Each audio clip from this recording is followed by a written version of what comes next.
사랑하는 성도 여러분, 성령 하나님이 우리 모든 믿는 성도 안에 오셔서 거하십니다. 그리고 오셔서 떠나지 아니하십니다. 너무 놀라운 이 역사, 오늘 사도행전 2장에 어떻게 시작이 되었는지 우리가 함께 보도록 하겠습니다.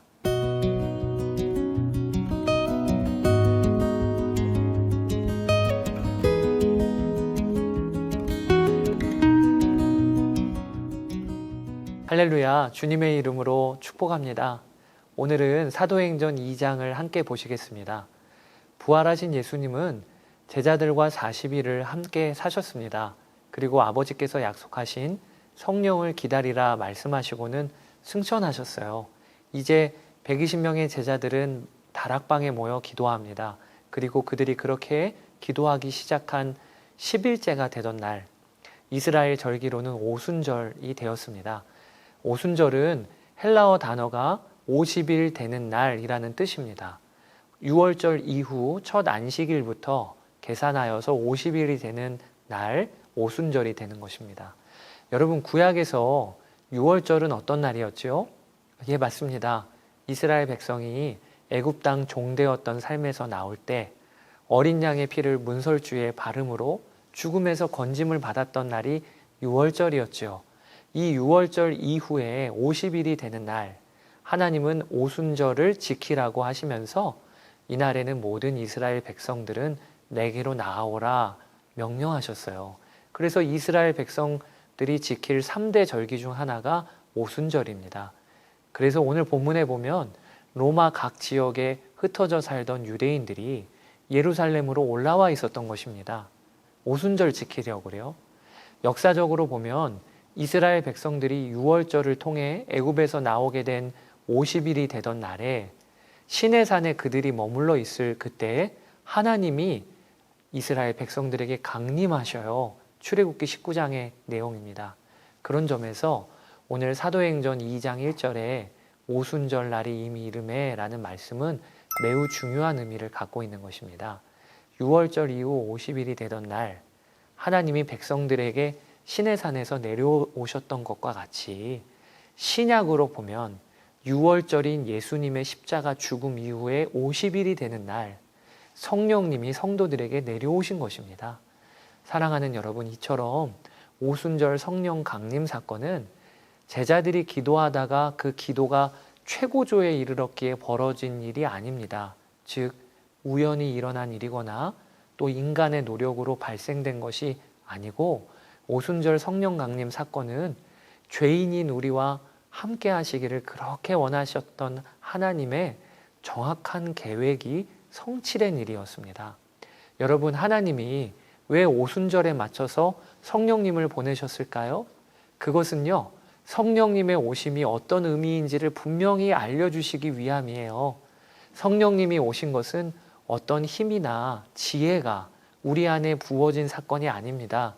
구약의 첫 오순절에 하나님 그분이 이스라엘 백성들 앞에 내려오셨던 것처럼 신약의 오순절에 내려오신 성령님도 어떤 힘 아니세요. 인격이신 하나님 그분이신 거예요. 그래서 오순절이 그렇게 중요한 의미가 있는 것입니다. 하나님은 이제 당신의 백성들 안에 내려오셨어요. 그것이 오순절 성령 강림 사건입니다. 기도하던 120명의 제자들에게 호련히 하늘로부터 급하고 강한 바람 같은 소리가 들렸지요. 또 불의 혀처럼 갈라지는 것들이 각 사람들 위에 임한 것이 보입니다. 이제 제자들은 성령의 충만함을 받고 성령의 말하게 하심을 따라 각각 다른 언어들로 하나님의 큰 비밀스러운 일을 말하기 시작합니다. 오순절을 지키기 위해 로마 곳곳에서 모인 이들은 깜짝 놀랐어요. 왜냐하면 제자들이 자신들의 출신 지방 언어를 유창하게 쓰면서 하나님의 일을 말하니까 말입니다.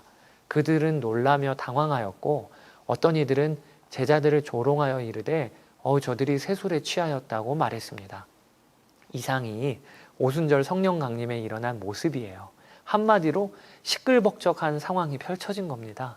주위에 사람들이 놀라고 반응할 정도로 제자들에게는 어떤 변화가 일어난 거예요. 사랑하는 여러분, 우리 성도들의 성령 충만은 이런 모습입니다. 성령 충만은 우리만 아는 비밀이 될 수가 없어요. 내가 성령 충만하면 반드시 내 가족이 알게 됩니다. 내 직장 동료가 알게 됩니다. 너 요즘 달라졌다.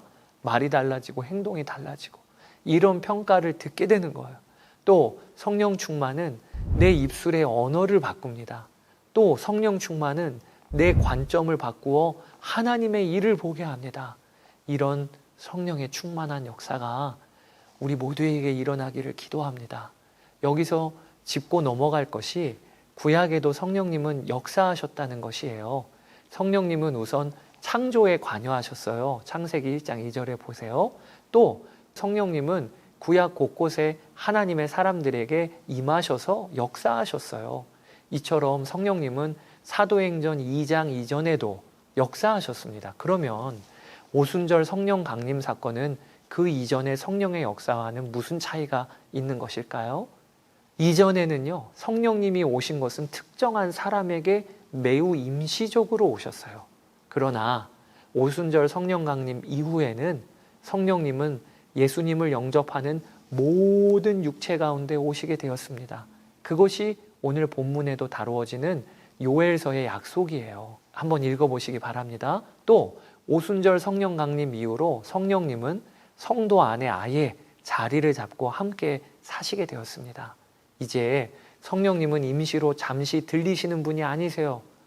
들어오셨다가 나갔다 하시는 분도 아니세요. 성도의 삶에 늘 함께 하시며 항상 그 마음에 거하시게 되었습니다. 이처럼 120명의 제자들에게 성령님이 임하셨습니다.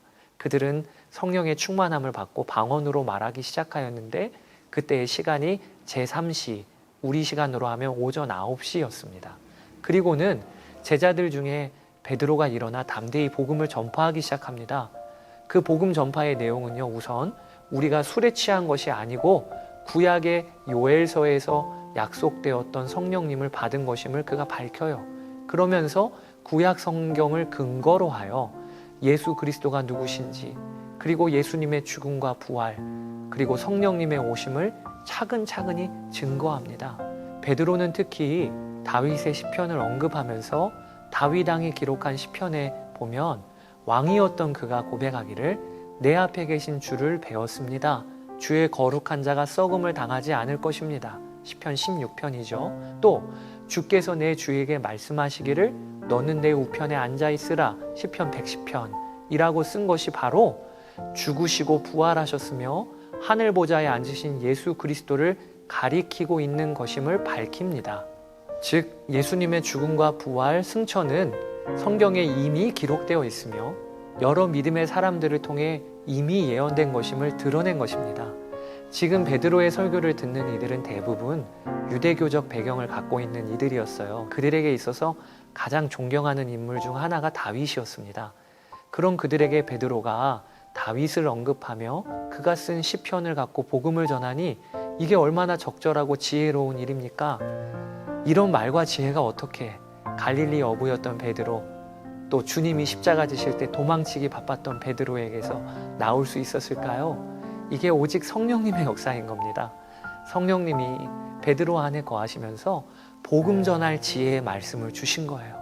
상황과 대상에 맞게 말입니다. 사랑하는 여러분, 성령 충만의 열매는요, 복음 전파와 영혼 구원입니다. 내 삶을 성령님께서 다스리기 시작하시면 내 안에 있는 생명이신 성령님이 또 다른 생명들을 살리는 역사가 반드시 일어나는 것입니다. 베드로의 설교로 사람들의 마음이 뒤집어지기 시작합니다. 그들은 마음에 찔려서 우리가 어찌할꼬 부르짖습니다. 이때 베드로는 회개하고 예수 그리스도의 이름으로 세례를 받으라. 그리하면 성령의 선물을 받으리라라고 그들에게 도전합니다. 그날 3,000명의 사람들이 회개하고 세례받아요. 이렇게 예루살렘 교회가 시작된 것입니다. 다시 한번 여러분 기억하세요. 성령님이 우리 안에 오셔서 거하십니다. 오순절 성령 강림 후에 이 일이 일어났으니 인류 역사의 가장 큰 사건 중 하나가 바로 사도행전 2장에 기록되고 있는 것입니다.